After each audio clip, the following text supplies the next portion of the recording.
यदि आप इस वक्तव्य को देख रहे हैं तो आपको अवश्य यह ज्ञात होगा कि यह किस विषय में है।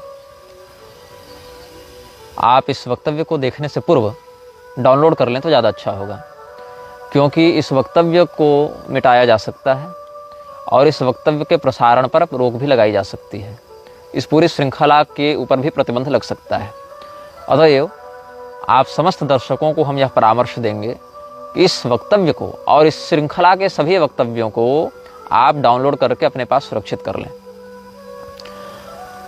आप इस चलचित्र श्रृंखला को अपने फेसबुक, यूट्यूब या अन्य समाचार माध्यमों में, सामाजिक माध्यमों में पुनः प्रकाशित भी कर सकते हैं, रीअपलोड भी कर सकते हैं। और साथ ही साथ हम इस बात के लिए आपको सतर्क कर दें, इस श्रृंखला में जिन विषयों पर हम चर्चा करेंगे, जिन बातों को हम अभिव्यक्त करेंगे, जो बातें हम आपको बताएंगे, वो बातें आपके जीवन शैली को, समाज और संसार को देखने के दृष्टिकोण पर बहुत ही प्रभावी असर डाल सकते हैं, बहुत ही प्रभावित रूप से आपको क्षुब्ध कर सकते हैं, आपकी मानसिक स्थिति को असंतुलित कर सकते हैं। इसीलिए निर्भयतापूर्वक, धैर्य के साथ आप इन चलचित्रों को देखेंगे। हम इन समस्त चलचित्रों के माध्यम से आप सभी लोगों को एक ऐसे संकट के प्रति जागरूक करना चाहते हैं जो आपके साथ निरंतर बना हुआ है, लेकिन आपको उसका बोध नहीं है। वो संकट आपके जन्म से लेकर आपकी मृत्यु तक जुड़ा हुआ है और आपके जीवन पर उसका जो प्रभाव पड़ता है, उससे आपकी पारलौकिक गति भी बिल्कुल स्पष्ट रूप से प्रभावित होती है। हो सकता है आप इस श्रृंखला को देखने के बाद जिन लोगों को नायक मानते हों, उनको खलनायक मानने लगें। जिन लोगों को आप बुरा मानते थे, वो आपकी दृष्टि में अच्छे लगने लगें। हो सकता है जो आपके लिए श्रद्धेय हों, अब इस श्रृंखला के बाद वो आपके लिए उन लोगों की छवियाँ बिगड़ जाएं, उन लोगों की छवियाँ नकारात्मक हो जाएं। हम जिस व्यक्ति के विषय में चर्चा करना चाहते हैं, वो व्यक्ति यह जानता है कि हम चर्चा कर रहे हैं, वो जानता है कि आप उससे सुन रहे हैं, वो जानता है कि आप उसके बारे में जानना चाहते हैं। वो देख रहा है आपको, वो सुन रहा है आपको, वो समझ रहा है आपको और प्रभावित कर रहा है आपको। इस विश्व के सैन्य शक्ति, आर्थिक शक्ति, राजनीतिक शक्ति, शैक्षणिक शक्ति और बहुत से प्रकार के तकनीक, विज्ञान और आविष्कारों के पीछे जो सत्ताएं हैं, वो समस्त सत्ताएं जिस शक्ति के लिए कार्य कर रही हैं, जिस व्यक्ति के अनुशासन को मान रही हैं, चाहे यह जानते हुए पर भी कि हम किसके लिए काम कर रहे हैं या न जानते हुए, कुछ भय से, कुछ लोभ से, कुछ अज्ञान से, लेकिन उसके विरुद्ध जाने का साहस कोई नहीं करता। जो करते हैं वो या तो चुप करा दिए जाते हैं अस्थायी रूप से, या फिर चुप करा दिए जाते हैं हमेशा के लिए। इस व्यक्ति के प्रभाव से बचने के लिए कोई हथियार नहीं है, कोई शस्त्र नहीं है जिसको आप हाथ में लेकर खड़े हो जाएं तो ये आपसे डर जाएगा। इसकी शक्ति शारीरिक से अधिक मानसिक है। ये कई दिनों से नहीं, कई महीनों से नहीं, कई वर्षों से नहीं, कई शताब्दियों से जीवित है। इसका कोई निश्चित शरीर नहीं है, इसका रहने का कोई निश्चित स्थान नहीं है, इसका कोई निश्चित नाम नहीं है। कुछ लोग इसको शैतान कहते हैं, कुछ इसे लूसीफर कहते हैं, कुछ इसे सरपेंट कहते हैं, कुछ इसे बैफोमेट कहते हैं, कुछ इसे डेविल कहते हैं, कुछ डार्क प्रिंस कहते हैं, कुछ लोग इसे दज्जाल कहते हैं, कुछ लोग इसे अपोलियन कहते हैं, कुछ मैमन कहते हैं, कुछ लीगन कहते हैं, कुछ अजाजल कहते हैं, कुछ मेफिस्टोफिलिस कहते हैं। लेकिन वह नाम जो इससे सबसे अधिक प्रिय है वो है बीलजीबब। बीलजीबब जो है वो एक म्लेच्छ भाषा का शब्द है जिसका अर्थ होता है मक्खियों का राजा। मक्खियों का अर्थ है इसके एजेंट, इसके गुलाम, जो इसके लिए मक्खियों के समान है। आपने एंटमैन फिल्म देखी होगी। एंटमैन फिल्म में क्या होता है, चींटियों के माध्यम से बड़े बड़े युद्ध लड़कर वो जीत जाता है। चींटियां देखने में छोटी हैं, लेकिन अगर एकजुट होकर कोई कार्य करें तो उसका प्रभाव बहुत अधिक होता है। इसलिए छोटी सी छोटी चींटियों का समूह भी अगर किसी बड़े वृक्ष के अंदर प्रविष्ट हो जाए, उसकी पूरी जड़ को खोखली करके बड़े से बड़े वृक्ष को धराशायी कर देती है। बड़े से बड़े पर्वतों को वह चींटियां छोटे छोटे धूल में परिवर्तित करने का, छोटे छोटे धूल के कणों में परिवर्तित करने का साहस रखती हैं। आप एक कल्पना करके देखें, इस विश्व के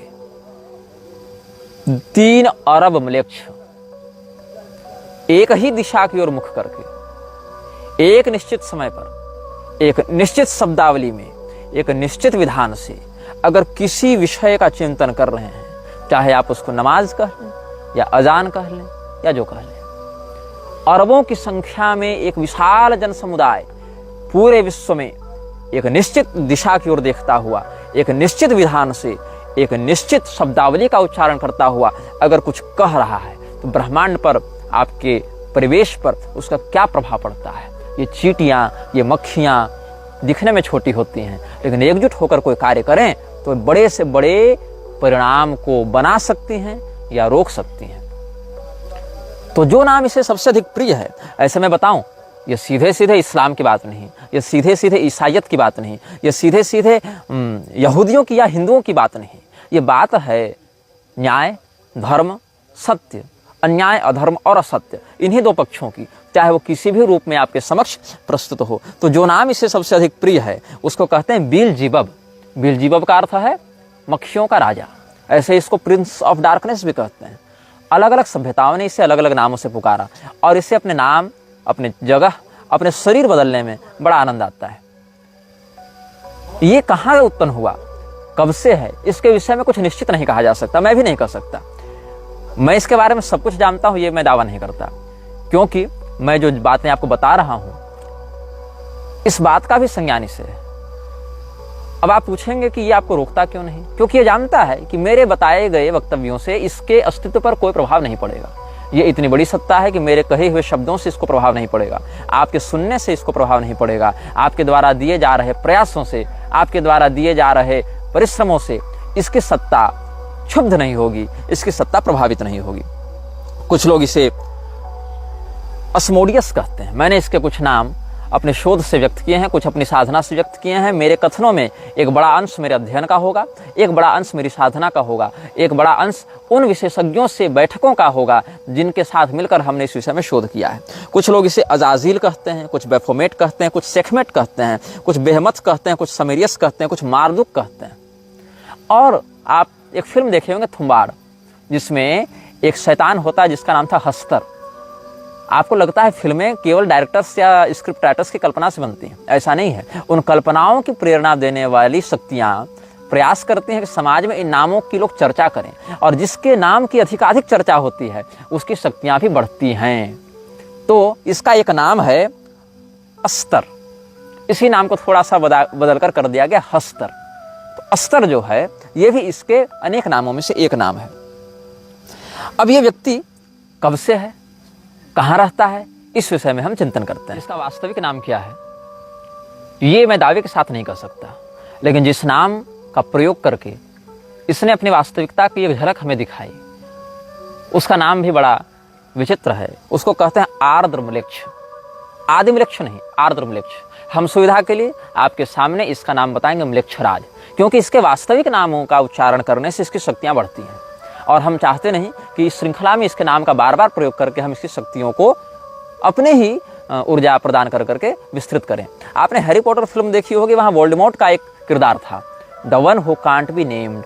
उसका नाम लेने से लोग डरते थे। मैं डरता नहीं हूं, इसीलिए श्रृंखला को निर्गत कर रहा हूं, लेकिन मैं ये बात आपको अवश्य बता दूं कि इसके वास्तविक नामों का आप जितना कम प्रयोग करें उतना अच्छा है। वास्तविक नाम है आर्द्रम्लेच्छ, लेकिन आप अच्छे से समझ जाएं, इसके लिए हम इसके नाम का प्रयोग करेंगे म्लेच्छराज के रूप में। इसका एक नाम आहरिमान भी है। आहरिमान और आर्द्रम्लेच्छ दोनों इसका वास्तविक नाम है। आहरिमान आर्द्रम्लेच्छ इसका नाम है, आर्द्रम्लेच्छ इसका सरनेम है, आहरिमान इसका नाम है। तो आहरिमान आर्द्रम्लेच्छ ये इसका पूरा नाम है, first name and last name. तो ये व्यक्ति कहाँ रहता है, ये अभी जिस प्रारूप में चल रहा है, जिस प्रकार की गतिविधियों को लेकर चल रहा है, इस प्रकार की गतिविधियां ये 800 वर्षों से कर रहा है। ऐसा नहीं है कि 800 वर्ष पहले से जिंदा है, ये जिंदा उससे पहले से, उससे बहुत पहले से जिंदा है, लेकिन उससे पहले ही अपने शरीर जल्दी जल्दी नहीं बदलता था, उससे पहले ही अपना घर जल्दी जल्दी नहीं बदलता था, क्योंकि विश्व की जनसंख्या और विश्व की तकनीक, संचार माध्यम बहुत पीछे थे, बहुत कम थे। जैसे जैसे तकनीक बढ़ती है और जैसे जैसे जनसंख्या बढ़ती है, उतनी शीघ्रता से इसको अपना शरीर बदलना होता है, उतनी शीघ्रता से इसको अपना ठिकाना बदलना होता है। तो पिछले, मतलब आप समझ लें कि अगर आधुनिक काल गणना के अनुसार माने तो ईसा की पहली शताब्दी से लेकर ईसा की 12वीं शताब्दी में 1200 वर्षों में इसने अपने ठिकाने 8 से 10 बार बदले, और इधर 800 वर्षों में इसने अपने ठिकाने लगभग 10 बार बदले। हर 2 पीढ़ियों में ये अपना ठिकाना बदल रहा है, जिसमें 4 ठिकाने इसने पिछले 80 वर्षों में बदले हैं। क्योंकि इन 80 वर्षों में तकनीक का विकास अधिक हुआ, संचार माध्यमों का विकास अधिक हुआ, यातायात माध्यमों का विकास अधिक हुआ। इसीलिए समय अनुसार यह प्रयास करता है कि विश्व की जनसंख्या को ऐसे बिंदु पर आकर रोका जाता रहे कि इसको बारंबार अपना स्थान और अपना शरीर न बदलना पड़े। क्योंकि जितने अधिक लोग बढ़ेंगे उतने अधिक विचारें बढ़ेंगे, उतनी विचारधाराएं बढ़ेंगी। विचारों की बढ़ोतरी से हर व्यक्ति की मानसिकता पर प्रविष्ट होकर उसको नियंत्रित करना कठिन होने लगता है, सर्वर लोड बढ़ता है। इसीलिए कम हो लेकिन वफादार गुलाम हो हमारे, तो ऐसे लोग इसको अधिक प्रिय हैं। मैं जिस स्थान पर बैठकर ये बात कह रहा हूँ उस स्थान पर मैं 29 जुलाई 2015 की रात को भी बैठा हुआ था। क्यों? क्योंकि मुझे धमकी आई थी इसी मलेच्छराज के कुछ गुलामों से जो मेरा अपहरण करना चाहते थे। और तब हम अपने घर से लगभग 1280 किलोमीटर दूर इस जगह पर बैठे थे। समय था रात के 7 बजे और दिनांक था 29 जुलाई 2015। अब मैं ये बताता हूं कि ये रहता कहाँ है। सबसे पुराना ठिकाना जो हमें इसका प्राप्त हुआ था वो था तुर्की में। तुर्की में एक जगह है जिसको आज प्लूटोज गेट के नाम से जाना जाता है। प्लूटोज गेट डेनिजली प्रोविंस में है जो तुर्की में है। यहाँ पर लगभग ये 150 वर्षों तक रहा और 150 वर्षों तक इसने किया अपनी शक्तियों को बढ़ाया। सक्रिय तब भी था लेकिन अपनी शक्तियों को इतना बढ़ाया कि ये सामाजिक सम्मोहन कर सके। कितने लोगों तक? लगभग 2 से 3 हजार लोगों की भीड़ को एक लक्ष्य के प्रति मानसिक रूप से सम्मोहित कर सके, ऐसी इसकी योजना थी और जिसमें ये सफल हुआ। इसके बाद इसने अपना ठिकाना बदला। इसके बाद इसने अपना ठिकाना बनाया इजराइल के बगल में। अब वो फलस्तीन है या वो इजराइल है, इस विवाद में हम नहीं पड़ेंगे क्योंकि ये झगड़े का विषय है। लेकिन इजराइल हो या फलस्तीन हो, इसने जेरिको या जेरिचो, जो भी इसका उच्चारण भाषा में किया जाता है, JERICHO, जेरिचो या जेरिको, जहाँ तक जेरिको होना चाहिए उच्चारण, ये फलस्तीन का प्रांत माना जाता रहा है या इजराइल का प्रांत माना जाता रहा है। ये विवादित विषय है लेकिन इसने अपना ठिकाना यहीं पर बनाया।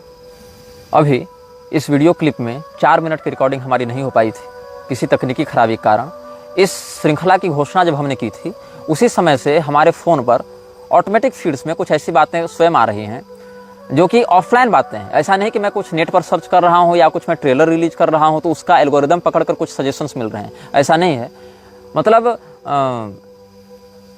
बिल्कुल ऑफलाइन तरीके से भी जिस मोबाइल से वाईफाई या सिम कनेक्टेड नहीं है उन मोबाइल्स पर भी कुछ सर्च करने पर, फोल्डर पर भी सर्च करने पर, ड्राइव में भी सर्च करने पर कुछ ऐसी बातें अप्रत्याशित रूप से सामने आ रही हैं जो कि हमारी संज्ञान में नहीं थी। और अभी क्या हुआ कि जब मैं इस क्लिप की दूसरी प्रति बना रहा था, एक दूसरा भाग अब रिकॉर्ड कर रहा था, तो लगभग 5 मिनट रिकॉर्डिंग होने के बाद वो स्वयं कैमरा बंद हुआ और उसके बाद वो रिकॉर्डिंग स्वयं मिट गई। इसीलिए हम इस वक्तव्य को पुनः रिकॉर्ड कर रहे हैं। ठीक है, तो हम बता रहे थे आपको कि वो भाग जो इजराइल और फिलिस्तीन के मध्य विवादित है, जेरिको जिसको कहा जाता है, वहां पर इसने बहुत तपस्या की और ये जीसस का समकालीन समय था। तो जीसस का जन्म जो है वो इसके उद्देश्य को पूर्ण करने के लिए तो नहीं हुआ था, लेकिन अंततः इसने जीसस के उद्देश्य में अपना उद्देश्य घुसा दिया और वो काम किया जो काम जीसस नहीं चाहता था। मैं जीसस का महिमा मंडन नहीं कर रहा, जीसस को प्रोत्साहित नहीं कर रहा, जीसस की वकालत नहीं कर रहा। मैं बस ये बता रहा हूं कि जीसस से जब इसकी मुलाकात हुई थी तो जीसस ने अपने अनुयायियों को सतर्क किया था। जॉन 14:30 में आप इसका प्रमाण देख सकते हैं। जीसस ने इसके आगमन की बात कही थी।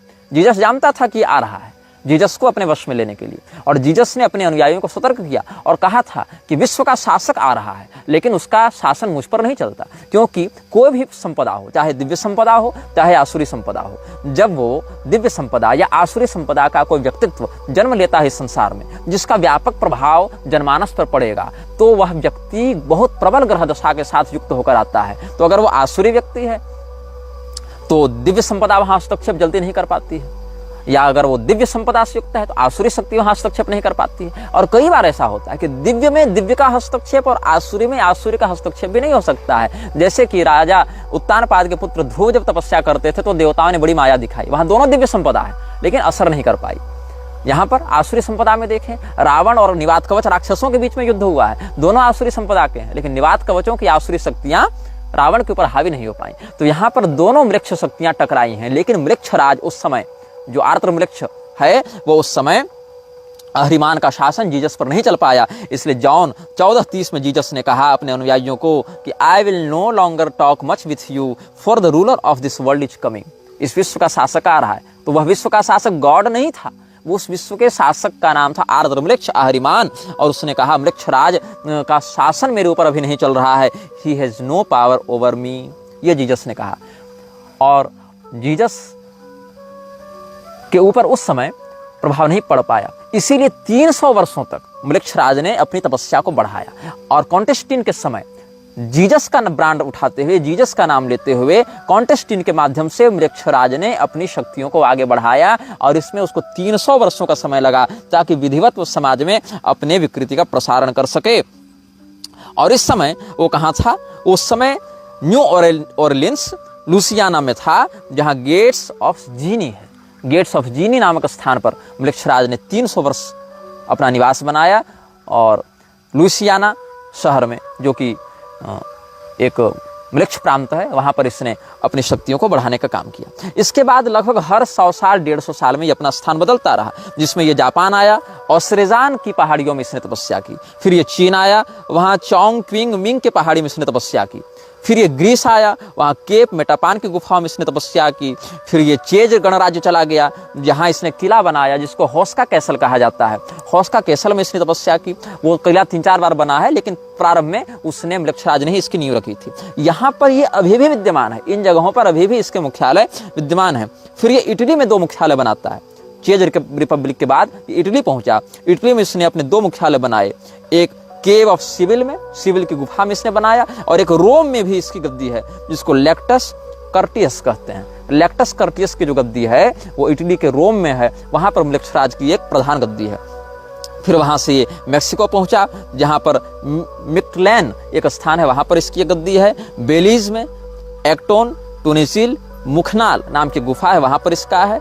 आइसलैंड में एक ज्वालामुखी है, उसके अगल बगल भी इसका शासन था, जिसको हेकला ज्वालामुखी कहा जाता है। फिर पेंसिल्वेनिया में सप्तद्वार नामक स्थान है, 7 गेट्स ऑफ हेलम, वहां पर भी एक इसका स्थान है।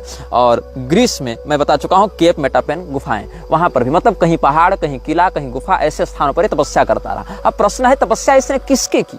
किसी देवता की, किसी भूत की, किसी पिशाच की, किसकी तपस्या की? इसने तपस्या की पश्चिमामनाय तंत्र के मंत्रों की। भगवान महादेव ने भी इस बात का उद्घोष किया है कि विश्व में बढ़ते मृक्ष तंत्र में पश्चिमामनाय तंत्र के मंत्रों का बहुत बड़ा हाथ होगा। और पश्चिमामनाय तंत्रों की एक बड़ी ऊर्जा इस्लामिक आतंकवाद को प्रोत्साहित करने में भी लगती है।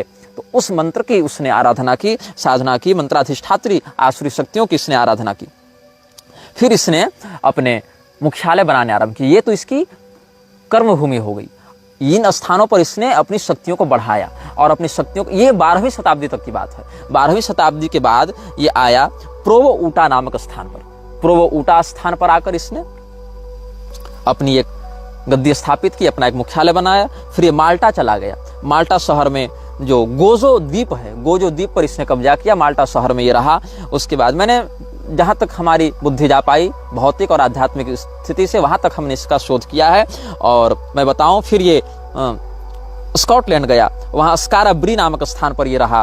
फिर ये उत्तरी स्लोवेनिया गया और वहाँ पर पोटोक की गुफाओं में रहा। फिर ये इराक पहुँचा, कुर्दिस्तान इराक के क्षेत्र में इवरिल का सीटाडेल इसने बनवाया, वहाँ पर ये रहा। फिर फ्रांस चला गया, वहाँ पर लेस्कक्स की गुफाओं में रहा। फिर स्पेन के केव ऑफ इल कैस्टेलियो में ये रहा। उसके बाद ये तुर्की आया, गोवेकली टेप में ये रहा। इस प्रकार से अलग अलग स्थानों पर घूमता हुआ अंत में ये पहुंचा कोला प्रायद्वीप। कोला प्रायद्वीप में आज से 50 साल पहले मृक्षराज रहता था। जब कोला प्रायद्वीप में वैज्ञानिकों का शोध बढ़ने लगा तो कोला प्रायद्वीप को छोड़कर ये पहुंच गया तुर्कमेनिस्तान के काराकुम रेगिस्तान में। और पिछले 1 साल तक ये तुर्कमेनिस्तान के काराकुम रेगिस्तान में रहता था। अब ये जिस स्थान पर रहता है वो दिखता कैसा है, इसकी झलक अगर मैं कुशल चित्रकार या एनिमे डिजाइनर होता तो आपको मैं दिखा देता, लेकिन मैं असमर्थ हूँ। मैंने एआई से इसके घर का डिजाइन बनाने का बहुत प्रयास किया। लगभग मैंने अपने जीवन के 3 दिन दिए, जहाँ तक मेरे पास तकनीकी ज्ञान है, ग्राफिक डिजाइन है मेरे पास। मैंने 3 दिन परिश्रम किया, लेकिन जो मैंने देखा इसके घर का नक्शा वो मैं नहीं दिखा सकता हूँ आपको। मैंने बहुत परिश्रम किया, क्षमा कीजिएगा, मेरे पास वो डाटा नहीं है। मैं बस आपको वर्णन करता हूँ, आप अपने नेत्र बंद करके वो जानकारी को सोचने का प्रयास करें कि आप एक ऐसे स्थान पर हैं जो लगभग आधा किलोमीटर लंबा और आधा किलोमीटर चौड़ा है। मतलब वो स्क्वायर नहीं है, आप ऐसा समझें कि वो आधा किलोमीटर रेडियस का एक गोलाकार क्षेत्र है। उस गोलाकार क्षेत्र के मध्य में एक तल्ले का एक घर है। ये अंडरग्राउंड नहीं है, ये जमीन के ऊपर है और उसकी छत एक तरफा स्लोप वाली है। एक तरफा स्लोप वाली उसकी छत है, दो तरफा स्लोप नहीं है, एक तरफा स्लोप है। बिल्कुल काले रंग का घर है। उस घर के ठीक सामने आग जल रही है। कुछ टूटे हुए वाहन हैं, कुछ बिजली के खंभे हैं जहां पुराने बल्ब लग रहे हैं और उन बल्बों की रोशनी जहां तक है वहां तक तो प्रकाश है, लेकिन उसके आगे घुप घना अंधेरा है। और मैं बहुत निर्भय प्रवृत्ति का व्यक्ति हूँ। मैं वन पर्वत इत्यादि में निर्भयतापूर्वक विचरण करता हूँ और उस घर की झलक मैंने लगभग आधे मिनट तक देखी। मैंने स्वयं को वहां पर आध्यात्मिक रूप से अनुभव किया, लेकिन वो इतना भयाक्रांत करने वाला दृश्य था। वहां कोई भूत प्रेत डरावनी कुछ नहीं थी, बस एक घर था काले रंग का, एक अंधेरा परिवेश था, कुछ टूटे वाहन थे और सामने अग्निकुंड था। और इसी दृश्य में इतनी नकारात्मकता थी, इतनी आसुरी तत्वों का उसमें प्रतिष्ठापन था कि मेरे जैसा निर्भय व्यक्ति भी हृदय से कांप गया और उसके आगे देखने का मैं साहस उस समय नहीं कर पाया था। और इस स्थान का नाम क्या है ये खोजने में मैंने बहुत परिश्रम किया और तब जाकर पता चला कि ये स्थान का कोई निश्चित नाम नहीं है। मतलब ये उसका हेडक्वार्टर जो है, हेडक्वार्टर की एक अलग संज्ञा है जिसको कहते हैं पैरागमम। इसका नाम है पैरागमम। पैरागमम का जो मुख्यालय है, पैरागमम एक उपलक्षण है। मतलब अगर मृक्षराज यहाँ बैठा है तो इसी जगह का नाम हो जाएगा पैरागमम। अगर मृक्षराज दिल्ली में बैठा है तो उस जगह का नाम हो जाएगा पैरागमम। अगर मृक्षराज वाशिंगटन में बैठा है तो उस स्थान का नाम हो जाएगा पैरागमम। मतलब पैरागमम कोई निश्चित स्थान नहीं है। पैरागमम वो थ्रोन है जिस पर मृक्षराज बैठता है, वो उसका हेडक्वार्टर है। चाहे वो कहीं बना ले, चाहे वो आपके मन में बना ले, तो आपका मन हो जाएगा पैरागमम। इस प्रकार से अलग अलग स्थानों पर वो रहता है। सीरिया में भी इसकी गतिविधियां हमने 2017 से 18 के मध्य में देखी थी, अनुभव की थी। मतलब देखी थी मतलब गया नहीं था, अनुभव की थी। और एक शाक्त परंपरा के साधक से इसकी पुष्टि भी की थी। तो हमने आपको इस विषय में मूलभूत जानकारी आज देने का प्रयास किया है, इसके नाम के विषय में, इसके उद्देश्य के विषय में, इसके रहने के ठिकानों के विषय में। इसीलिए इस एपिसोड को हम किसी नाम से युक्त नहीं करेंगे। इस एपिसोड में हम इन्फिनिटी का चिन्ह लगाते हैं और आप सबों को हम अंत में जाते जाते एक चेतावनी देंगे। इस वीडियो को देखने से पहले अगर आप डाउनलोड कर चुके हैं तो अच्छी बात है, नहीं तो अब इस वीडियो का अंत होने वाला है, अब बिल्कुल डाउनलोड कर लें।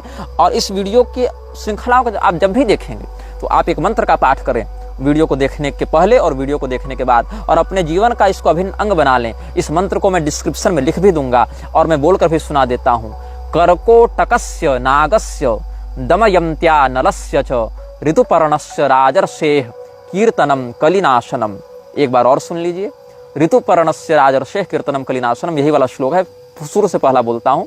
कर्कोटकस्य नागस्य दमयन्त्या नलस्य च ऋतुपर्णस्य राजर्षेः कीर्तनम कलिनाशनम। अर्थ क्या है? निषद देश के राजा नल, विदर्भ देश की राजकुमारी दमयंती, अयोध्या के महाराज ऋतुपर्ण और कर्कोटक नाग, इन चारों का स्मरण करने से कलि पुरुष, कलियुग आपको पीड़ा नहीं देता, बाधा नहीं देता। आप अभी जिस आध्यात्मिक स्थिति में हैं, अपने इष्ट का चिंतन करते हुए, अपने गुरुमंडल का चिंतन करते हुए, अपने कुलागमोक्त देवताओं का चिंतन करते हुए इस मंत्र का अधिकाधिक चिंतन करें, पाठ करें। प्रातः काल उठकर इसका अधिकाधिक चिंतन किया करें, इस मंत्र के अर्थ का चिंतन किया करें और परब्रह्मणे नमः ऐसा कह के भगवान को प्रणाम करें, अपने इष्ट को प्रणाम करें। और मृक्षराज से आपका जीवन मानसिक, शारीरिक, सामाजिक रूप से प्रभावित न हो, इसके लिए अपने मन को अधिकाधिक सबल बनाएं, क्योंकि आपका भय ही मृक्षराज का आहार है। यह वीडियो जल्द ही हटा दिया जा सकता है। कृपया थर्ड पार्टी एप्स का उपयोग करके डाउनलोड करें। आप इस वीडियो को अपने चैनल पर फिर से अपलोड भी कर सकते हैं।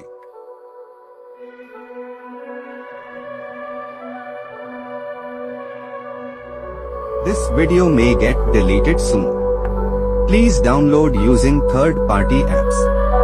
You may also re-upload this video on your channels. Thank you.